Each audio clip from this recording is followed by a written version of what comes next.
que pensez-vous de la situation qui prévaut aujourd'hui dans la partie dite anglophone du Cameroun aujourd'hui avec les tueries, tout ce qu'on a connu jusqu'au jour d'aujourd'hui? Comme préalable, je dirais tout simplement que dire qu'il y a un parti anglophone au Cameroun, c'est une exagération. Parce que le Cameroun, dès sa naissance, est un et un seul pays.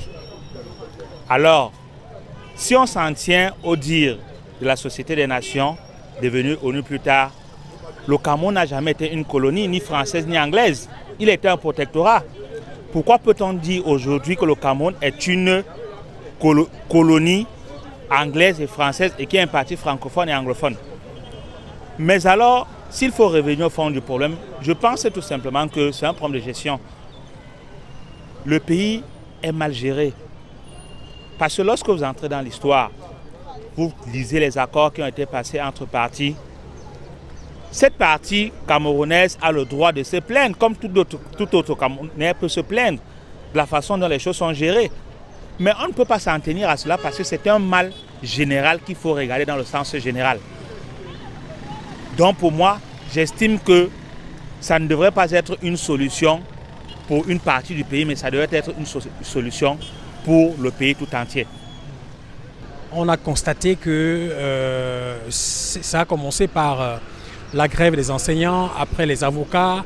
Et est-ce que ces réclamations-là, à la base, n'étaient pas fondées?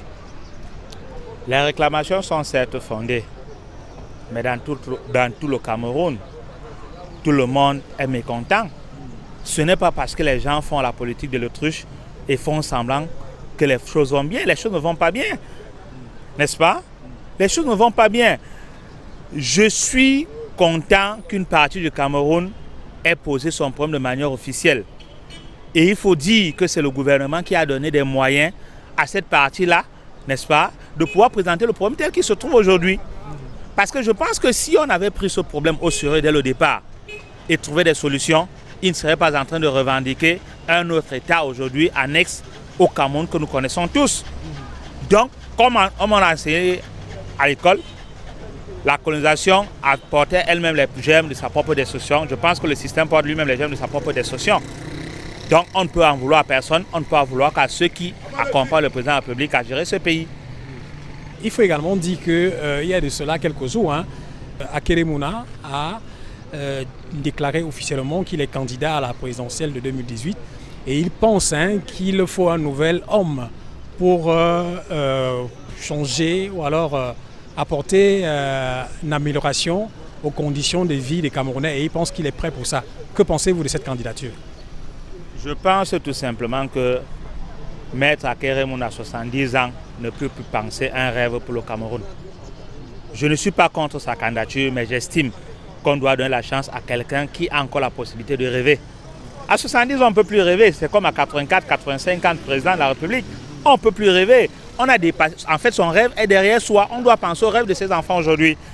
Donc, pour moi, je ne suis pas contre la candidature d'un Camerounais quelconque, mais j'estime qu'on devrait penser d'abord à la génération qui, au jour d'aujourd'hui, qui est en train de souffrir de toutes les manières, par le vécu, par la gestion du pays elle-même.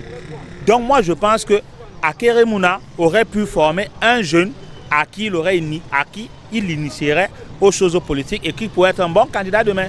Je prends le cas de Cabral Libye aujourd'hui qui estime, d'après les réseaux sociaux, il a dit, je crois, dernièrement à une émission à Canal 2, que lui, il est prêt à être président. Nous pouvons voter pour lui, n'est-ce pas? S'il échoue la première année, on lui ajoutera un deuxième mandat pour voir s'il a compris les erreurs de la première année. Mais pourquoi donner un mandat à quelqu'un qui a 70 ans? Entre nous, vous estimez que 70 ans, c'est un âge pour être président? Dans quel pays au monde, un pays qui fonctionne normalement, vous avez vu, on a élu un président à 70 ans? Les pays qui estiment qu'ils ont une vision pour l'ensemble du peuple, 40 ans, 50 ans, c'est l'âge pour être président, parce que la retraite normale au Cameroun, c'est 60 ans. Alors si quelqu'un 10 ans après la retraite veut être président de la République du Cameroun, j'ai l'impression qu'on rigole. Alors maintenant, quelle solution pensez-vous que soit le pouvoir en place, soit le nouveau venu en 2018, s'il y aura un nouveau peut véritablement apporter pour résoudre les problèmes des Camerounais, les problèmes du Cameroun? La première des choses, c'est quoi? C'est qu'il faut être vrai. Et le mal de notre pays, c'est que la vérité n'existe pas. On saupoudre tout dans l'espoir qu'en le faisant, on va apaiser les gens. Mais on ne les apaise pas. Regardez un Camerounais de ma génération, j'ai 35 ans aujourd'hui. Je ne veux pas faire part de mon background, mais j'estime que j'ai un background suffisamment éloquent pour pouvoir gérer un certain nombre de choses dans notre pays. Mais qu'est-ce que je fais? Je vends de l'imprimé à la mairie de Dedo. Je suis marié, j'ai un enfant. Est-ce que vous pensez que c'est en donnant à manger à la veille des élections au Camerounais 1 kilo de poisson, 1 kilo de riz qu'on résout leurs problèmes? Je pense que la première des choses au Cameroun, c'est qu'il faut qu'on se dise la vérité en se regardant en face, en présentant les problèmes tels qu'ils sont et non en les cachant tout en relevant des problèmes qui n'existent pas. Donc, il est question d'abord qu'on se dise la vérité. Qu'est-ce qui ne marche pas au Cameroun? Il faut voir que le système en place n'a jamais pensé au problème camerounais et a pensé uniquement à se faire la part belle de tout ce que le Cameroun regorge. Hein? Si on prend l'axe Lodouala-Yaoundé, il est dans quel état aujourd'hui? Si on prend la route Yaoundé-Bafoussam, il est dans quel état aujourd'hui? Un pouvoir de 35 ans. Vous pensez qu'en 35 ans, on n'a pas besoin de temps pour penser à un projet? On n'a pas besoin de temps pour construire un pays? Je suis désolé. C'est pourquoi je ne peux pas penser que le système en place, avec ou le départ ou non du président actuel, peut apporter quelque chose de nouveau dans notre pays. J'estime qu'on doit partir de nouveau avec une personne qui n'a rien à voir avec le système et qui peut repenser avec des personnes nouvelles qui ont suffisamment de vision pour pouvoir lui proposer un certain nombre de choses concrètes. Parce que notre président, on ne lui a jamais rien proposé de concret. Et même si on lui a proposé des choses concrètes, il n'a jamais pris la peine d'aller sur le terrain vérifier la faisabilité de ces choses-là. Mais regardez dans le monde, il n'y a aucun président qui vit comme le nôtre. On n'est pas présent en vivant sur une île et en observant le pays naviguer tel qu'il le veut, ou en confiant la gestion d'un pays à des personnes dont on n'est même pas sur la moralité. La preuve en est qu'ils nomment des gens qu'ils ne connaissent même pas, tant au niveau des ministères, tant au niveau de la décentralisation dans les départements ministériels. Ça veut dire que le pays n'est pas pensé et au jour d'aujourd'hui, on doit faire table rase, faire un réel plan socio-économique, politique de notre pays et avec lui, discuter avec tous les citoyens et penser s'il est possible de pouvoir le mettre sur pied. C'est le pourquoi il faudrait au préalable que le prochain président du pays ou bien la prochaine élection du Cameroun soit pensée d'une manière réelle. C'est-à-dire que le code électoral soit équitable pour tout le monde. Que le ministère de, comment vous appelez encore, le ministère de l'administration territoriale ne gère plus les élections. Parce qu'on ne peut pas être assis sur une branche pour pouvoir penser la couper demain. C'est impossible. Il ne pourra prêcher que pour celui qu'il a nommé et pour le devenir de ses enfants et non pour le devenir des Camerounais. Quand vous regardez ces jeunes qui sont là dehors, vous pensez qu'il n'y en a pas qui ont été à l'école? Il y en a nombreux qui sont très instruits. Mais pourquoi ils se replient dans ce genre d'activité? C'est parce qu'on n'en a pas trouvé mieux ailleurs.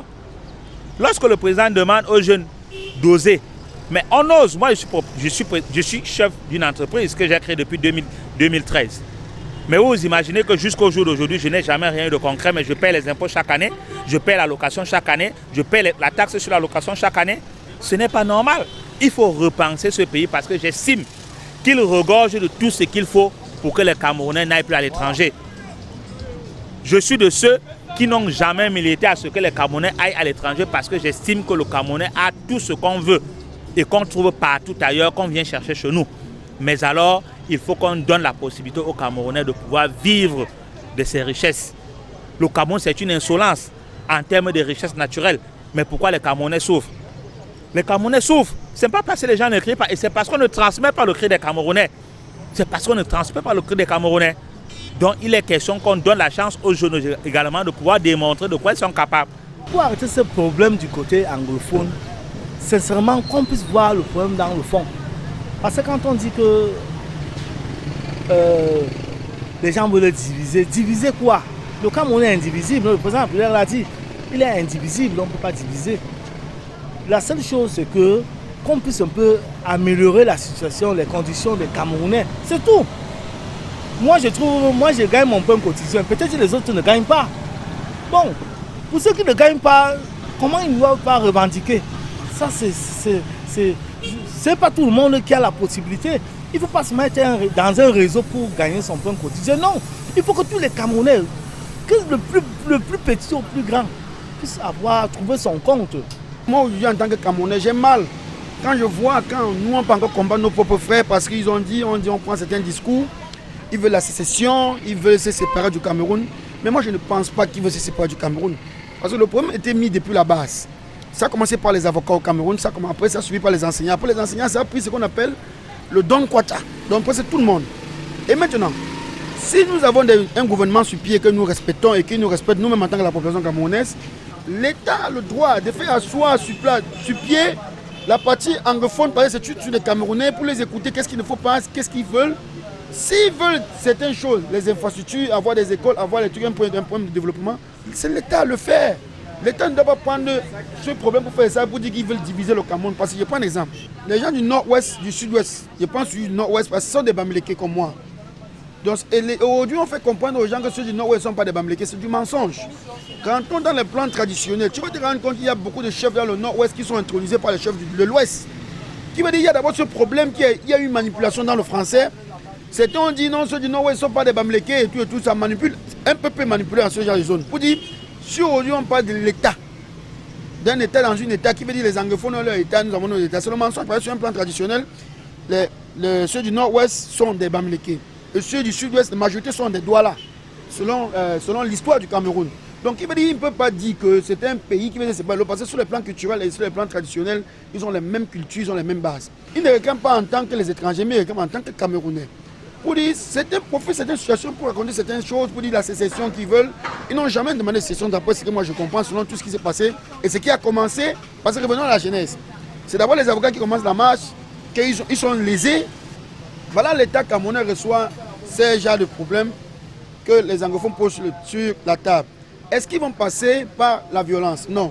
Pour un gouvernement qui est vraiment sérieux, il appelle ses enfants, il se fait asseoir, il faut écouter. Qu'est-ce qu'il y a lieu de faire? Il dit ce qu'il y a lieu de faire et qu'on avance pour le Cameroun. C'est une manipulation des médias étrangers entrent dans l'histoire et disent n'importe quoi. Mais il n'est pas question que les anglophones ont demandé ce qu'ils veulent se séparer du Cameroun. Mais il y a question que les anglophones ont demandé qu'ils sont lésés, que leur zone est désenclavée. On ne pense pas eux et tout. Sur quoi on ne les laisse même pas s'exprimer, dire ce qu'ils pensent pour essayer de voir ce qu'on peut améliorer sur l'environnement. Ici, je pense qu'il faut que l'État soit interpellé maintenant pour comprendre qu'il est temps de comprendre qu'il faut décentraliser beaucoup de choses. Parce qu'une personne ne peut pas construire une nation. C'est vrai. Une personne ne peut pas construire une nation. Pour qu'une nation soit dans un développement, il faut qu'il y ait beaucoup de tâches qui soient attribuées à beaucoup de personnes. Pas pour dire que toi, si tu fais tout pour tout le monde, tu ne peux pas. Donc c'est pourquoi aujourd'hui, même quand tu vas dans beaucoup de pays développés, il y a des tâches qui sont remises à beaucoup de personnes pour que le développement suive son cours. Si aujourd'hui au Cameroun, on prend le médecin, quelqu'un qui était médecin, eux dans la charge de construire les routes, qu'est-ce qu'il en sait sur l'urbanisation, sur le développement des routes d'une ville? Il ne connaît rien. Donc pour dire à un moment donné, il faut qu'on essaie de voir qui peut faire quoi, qui sait faire quoi. Avec ça, on n'aura même pas jamais un problème à Bamenda pour dire que Bamenda est monté, Bamenda est descendu. Donc c'est ça le véritable problème. Moi aujourd'hui, j'interpelle mon gouvernement que de passer une guerre. Ça c'est une guerre entre nous-mêmes. On s'entretient entre nous en disant des choses qui n'ont pas sa place. Le pédant, c'est qui? C'est nous. C'est un problème que nous, par le dialogue, on devait casser tout ce problème. On s'assoit, on essaie de causer, qu'est-ce qui ne va pas, qu'est-ce que vous voulez. Ils disent, bon voilà, nous sommes enclavés, il n'y a pas de développement. Parce que dans cette région, allez voir, c'est une minorité de personnes